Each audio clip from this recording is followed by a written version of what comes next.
తెల్లవారుజామునే లెగడం వల్ల ఎంత ఉపయోగం ఉందంటే అసలు మనకి లెగిస్తే కానీ తెలియదండి. నేను కూడా లేట్‌గానే లెగిసే బ్యాచే. 6:30, 7 కానీ లెగను. కాకపోతే ఈ మధ్య 5, 5:30కి లేస్తుంటే చాలా హ్యాపీ అనిపిస్తుందండి. నేచర్ కోసం అన్నా లెగాలనిపిస్తుంది. ఆ బర్డ్ సౌండ్స్ కోసం లెగాలనిపిస్తుంది. ఆ గ్రీనరీ కోసం లెగాలనిపిస్తుంది. మనసుకి ఎంతో హాయిని, ఆహ్లాదాన్ని పంచేది గార్డెన్, నేచరు, బర్డ్స్, యానిమల్స్ ఇది ఎంత బాగుంటుందో అసలండి చూడ్డానికి కూడా.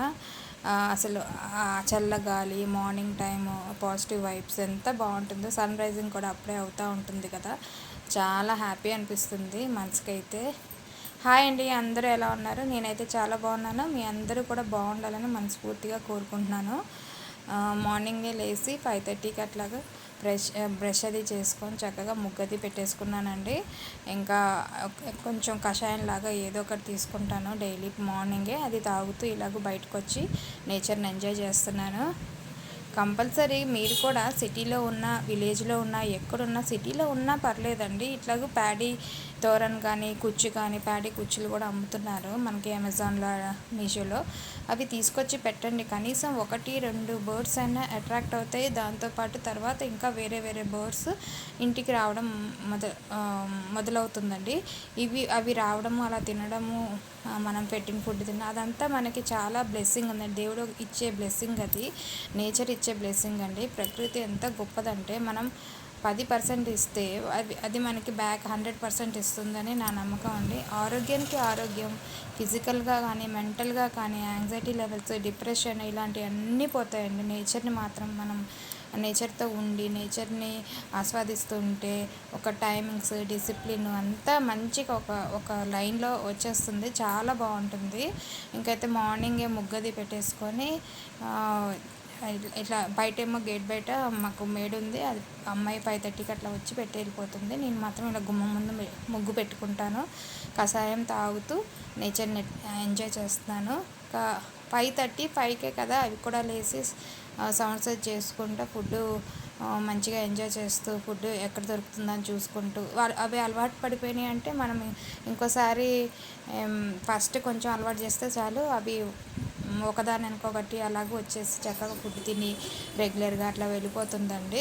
మనం ఇంకా వాటిని మనం అక్కడ తిరుగుతున్నా సరే అవి వెళ్ళిపోవు, ఎగిరిపోవు, అక్కడే ఉంటాయి మంచిగా. అవి కూడా అవి మనకు అలవాటు అయితే మనం వాటికి అలవాటు అవుతాము.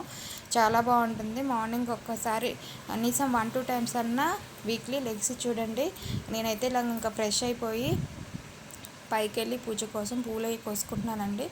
మందారాలు కానీ చాలా వస్తాయి కదా, ఇంకా సీజన్ కాబట్టి వింటర్ రైనీ సీజన్ మంచిగా ఫ్లవరింగ్ అనేది బాగుంటుంది. అందరికీ శ్రావణ మాసం శుభాకాంక్షలు అండి. అందరు బిజీగా ఉంటుంటారు. శ్రావణ మాసం పూజలు, కొంతమంది మంగళగౌరి నోములు కూడా ఉంటాయి కదా, మాకైతే లేవండి, నేనేమి చేయను. కాకపోతే శ్రావణ మాసం ప్రతిరోజు దీపం అయితే పెడతాను. శ్రావణ మాసం కొంచెం స్పెషల్ ఉంటుంది కదా, ఎవ్రీడే స్పెషలే.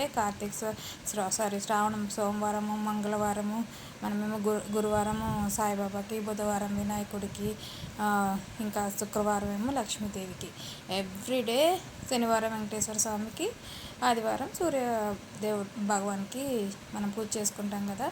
అది శ్రావణ మాసం అనే కాదండి, ఏ మాసమైనా, ఏ నెలలు, మామూలు నెలలైనా ప్రతిరోజు ఒక దీపం పెట్టుకోండి. మీకు చాలా డే అంతా ఒక పాజిటివ్నెస్గా, హ్యాపీగా అనిపిస్తుంది.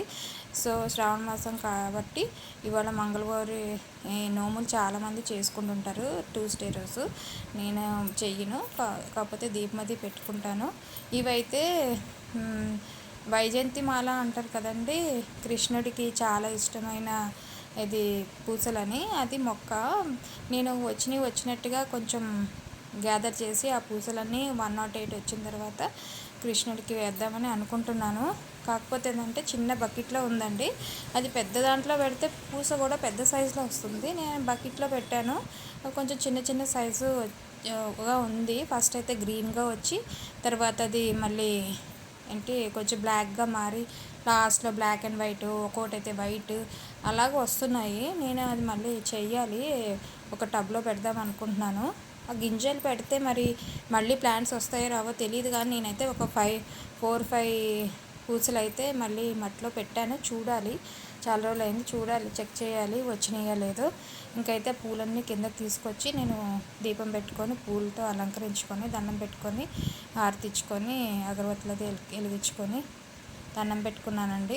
చాలు, మనం డైలీ ఒక దీపం పెట్టుకొని ఫ్రెష్ పూలు అవి పెట్టుకుంటే చాలండి, మనశ్శాంతిగా ఉంటుంది. చాలా ఆ డే అంతా కూడా ఎంతో ప్లెజెంట్గా వెళ్ళిపోయినట్టు అనిపిస్తుంది. మార్నింగ్ లేస్తే మనకి చాలా టైం ఉన్నట్టు అనిపిస్తుంది. డే అంతా కూడా లాంగ్ ఎక్కువ రోజు ఉన్నట్టు అనిపిస్తుంది. అదే మనము 6:30, 7:30 కట్లా లేచి ఏదో ఉరుకులు పరుగుల మీద ఉన్నట్టు అనిపిస్తుంది. కానీ మనకి ఒక డే ఎంజాయ్ చేయాలి అంటే మార్నింగే లేచి మనం ఏమేమి పనులు చేయాలి ఇవాళ అని మనం అనుకొని చక్కగా మనకి ఇష్టమైన పనులు కొంచెం కల్పించుకొని, ఎవరికి ఏది ఇష్టమైతే అది, గార్డెనింగ్ చేసేవాళ్ళు గార్డెనింగ్ కానీ, లేకపోతే ఏదో ఒకటి మ్యూజిక్, డ్యాన్స్ అని ఏవో ఒకటి క్రియేట్ చేసుకోవాలి. మన పనులు మనం క్రియేట్ చేసుకుంటే ఎంతో హ్యాపీగా అనిపిస్తుంది. డే అంతా ప్లెజెంట్గా అయిపోతుంది. ఒక్క దీపం పెట్టుకొని మార్నింగ్ ఇంకా తర్వాత ఏ పని స్టార్ట్ చేసినా కూడా అది మంచిగా సక్సెస్ఫుల్గా అవుతుంది అనేది నా అభిప్రాయం అండి. పిల్లలకి ఇంట్లో అంతా హ్యాపీగా ఉంటుంది. ఆ అట్మాస్ఫియర్ అంతా, క్లైమేట్ అంతా బాగుంటుంది. సో నేనైతే ఇవాళ దీపాది పెట్టేసుకొని కొంచెం కాఫీ పెట్టుకొని వచ్చి, ఈవిడ బాగా చెప్తారండి దైవారాధన గురించి. అదే ఇప్పుడు శ్రావణ మాసంలో ఏం చేయాలి, ఉపవాసం అంటే ఉపవాసం కటిక ఉపవాసాలు చెయ్యొద్దు, దేవుడికి దగ్గరగా ఉండడాన్ని ఉపవాసం అంటారు. అంతేగాని ప్రసాదం ఏమో మనం దేవుడికి పెట్టి ఆ ప్రసాదం మనం తినకుండా ఉపవాసాలు చేయడం అనేది కరెక్ట్ కాదు. ఆ ప్రసాదం తింటే మనకి చాలా మంచి జరుగుతుందని ఆవిడ చెప్తుంది.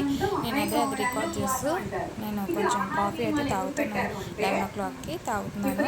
చాలా బాగా అనిపిస్తుంది ఇవి చెప్పేది. మీరు కూడా కొంచెం వినండి. ఎప్పుడైనా మీకు టైం దొరికినప్పుడు ఇవి చూడండి, వీడియోస్ చాలా మంచిగా చెప్తారు. ఏదైనా ఎవరైనా సరే మంచిగా చెప్తారు, కానీ ఇట్లా చెప్పేటప్పుడు మరి ఇంత ఇలా కటిక ఉపవాసాలు చేసేయండి, ఓపిక లేకపోయినా పూజలు చేసేయండి ఎవ్వరు చెప్పారండి. మనం ఓపికగా ఉంటేనే ఇంట్లో అంతా బాగుంటుంది. ఆడవాళ్ళు ఓపికగా లేకుండా కొంచెం ఒంట్లో బాగాలేకపోతే ఎంత ప్రాబ్లం, ఇంట్లో ఎవ్వరు చేసేవాళ్ళు ఉండరండి. కాబట్టి మన ఫ్యామిలీని మనం కాపాడుకోవడం అనేది మన చేతుల్లోనే ఉంటుంది, లేడీస్ చేతుల్లోనే ఉంటుంది. కాబట్టి మంచిగా పూజలు చేసుకోండి, మంచిగా తినండి. అన్నం తినకపోతే ఫ్రూట్స్, టిఫిన్ ఏదో ఒకటి తినండి. మంచి సన్ రైజింగ్ చూడండి ఎంత బాగా కనబడుతుందో. పైకి వెళ్ళి అలా దండం పెట్టుకొని అది సన్ రైజింగ్ ఎంజాయ్ చేస్తున్నానండి. ఇక్కడైతే ఇది గార్లిక్ వైన్ ప్లాంట్ ఎంత బాగుంటుందో అసలు. ఆ ఫ్లవర్స్ ఏమో వైలెట్ వస్తాయండి, ఆకులు ఇట్లా తుంచితే మనకి వెల్లుల్లి వాసన వస్తుంది, చాలా బాగుంటుంది. అసలు యాక్చువల్గా బకెట్లో పెట్టడం వల్ల కొంచెం టైం టేకింగ్ అయిందండి అది అంతవరకు రావడం కూడా. అదే భూమిలో అయితే చాలా బాగా వచ్చేది, అంత బాగుంటుందో అసలు. పైకి వెళ్ళి ఆ పూలన్నీ చూస్తుంటే చాలా బాగా అనిపిస్తుంది. ఇంకా రకరకాల ఫ్లవర్స్ ఉన్నాయి, ఇంకా వచ్చే కొద్దీ నేను మీకు అప్పుడు అప్లోడ్ చేస్తుంటాను. మీరు చూడండి. నా వీడియోస్ మీకు నచ్చినాయని అనుకుంటున్నాను. నచ్చితే లైక్ చేయండి, షేర్ చేయండి, సబ్స్క్రైబ్ చేయండి. మరో మంచి వీడియోతో మళ్ళీ కలుద్దాం.